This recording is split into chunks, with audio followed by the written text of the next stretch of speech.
नए भारत की नई उड़ान के साक्षी बने। 23 अगस्त की तारीख का जब जब जिक्र किया जाएगा, चंद्रमा पर हिंदुस्तान की कामयाबी को दुनिया याद करेगी। धरती से लेकर चांद तक हिंदुस्तान का तिरंगा फहरा रहा है और उमंग मार रहा है समूचा देश।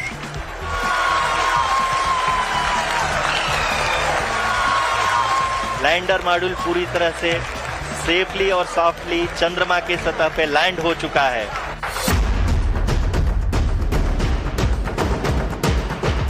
ये कामयाबी, ये पल, ये एहसास शब्द छोटे हैं इसे बताने के लिए। चांद की सतह पर पहले जो कभी नहीं हुआ, जिसे दुनिया कभी नहीं कर पाई, वो चमत्कार हिंदुस्तान ने कर दिखाया। चंद्रमा के साउथ पोल पर पहुंचने वाला दुनिया का पहला देश बन गया है हिंदुस्तान। ये लम्हा वैज्ञानिकों की उस जीत का, जिसके लिए दिन रात कड़ी मेहनत की गई। प्रधानमंत्री नरेंद्र मोदी के चेहरे के भाव बता रहे हैं कि हिंदुस्तान की ये कामयाबी अद्भुत है, बेमिसाल है। जश्न में डूबे देश ने गर्व के पलों को हमेशा के लिए कैद कर लिया। ऐतिहासिक सफलता पर बधाइयों का सिलसिला शुरू हो गया। सालों से जो मिशन दुनिया के लिए असंभव था, उसे हिंदुस्तान ने संभव कर दिखाया। अमृत काल की प्रथम प्रभा में सफलता की ये अमृत वर्षा हुई है। हमने धरती पर संकल्प लिया और चांद पर उसे साकार किया। और हमारे वैज्ञानिक साथियों ने भी कहा, India is now on the moon. आज हम अंतरिक्ष में नए भारत की नई उड़ान के साक्षी बने हैं। सवाल है, चंद्रमा के जिस साउथ पोल के गड्ढों को इतने करीब से कभी देखा नहीं गया, वहां विक्रम की लैंडिंग कितनी मुश्किल थी। तो इसे इसरो सेंटर की ये तस्वीरें बता रही हैं कि चैलेंज बड़ा था, मगर जिद थी उसे जीतने की। हर किसी की आंखों में उम्मीद थी और जहन में सवाल थे।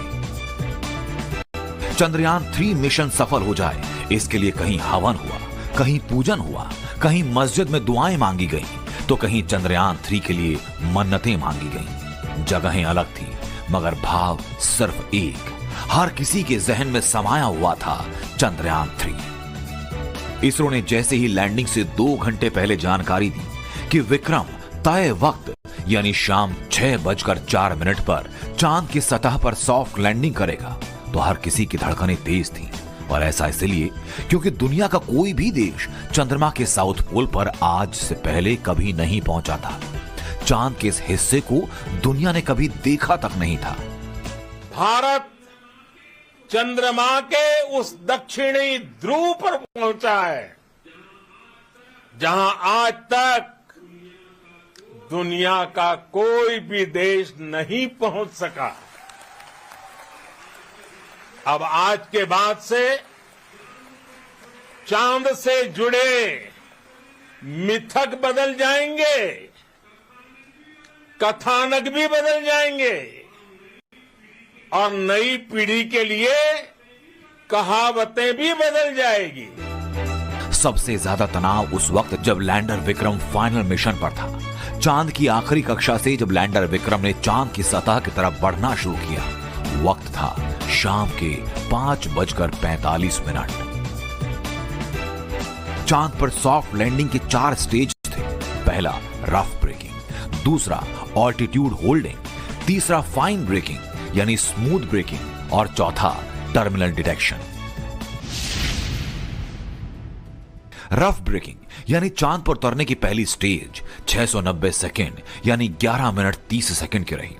ऑल्टीट्यूड होल्ड यानी दूसरे स्टेज को 10 सेकेंड में पार किया गया। तीसरा चैलेंज यानी फाइन ब्रेकिंग को विक्रम लैंडर ने 175 सेकेंड में पूरा किया। इसके बाद चौथी और फाइनल स्टेज टर्मिनल डिटेक्शन को भी लैंडर ने सफलतापूर्वक पूरी सावधानी से पूरा किया। जी हाँ, आखिरी 17 से 20 मिनट इसीलिए भी चैलेंज क्योंकि इसे वैज्ञानिक भाषा में मोमेंट्स ऑफ टेरर कहा गया, यानी ऐसी स्टेज जहां एक एक सेकंड बेहद अहम और इन मुश्किल पलों को कैद करने के लिए पूरे देश की नजरें लैंडर पर टिकी थी। शुरुआत हुई रफ ब्रेकिंग के साथ। लैंडर की स्पीड धीमी करने की प्रक्रिया शुरू हुई। इसके लिए थ्रस्टर्स ऑन किए गए। इस स्टेज के फेज में लैंडर की शुरुआती रफ्तार 6048 किलोमीटर प्रति घंटे, जिसे 1188 किलोमीटर प्रति घंटे तक लाया गया। इस स्टेज में लैंडर की चांद की सतह से ऊंचाई 7.42 किलोमीटर रह गई। इसके बाद आई दूसरी स्टेज ऑल्टीट्यूड होल्ड की, जिसे 10 सेकंड में पूरा किया गया। इस दौरान लैंडर का एंगल थोड़ा नीचे की तरफ झुका और इस दौरान साउथ पोल से लैंडर की दूरी 7.42 किलोमीटर से 6.8 किलोमीटर रह गई। लैंडिंग के लिए तीसरा बड़ा टास्क था 175 सेकंड का। फाइन ब्रेकिंग की स्टेज में लैंडर ने करीब 12 सेकंड तक होवर किया, यानी 800 मीटर की ऊंचाई पर लैंडर्स के सेंसर ने चांद की सतह पर लेजर किरणों का इस्तेमाल किया, लैंडिंग के लिए जगह खोजी। इस दौरान हर 10 सेकंड पर लैंडर की वेलोसिटी चेंज होती रही। और इसके बाद आई आखिरी स्टेज, यानी टर्मिनल डिटेक्शन की। चौथे और फाइनल चैलेंज में लैंडर की शुरुआती स्पीड 60 मीटर प्रति सेकंड थी। यह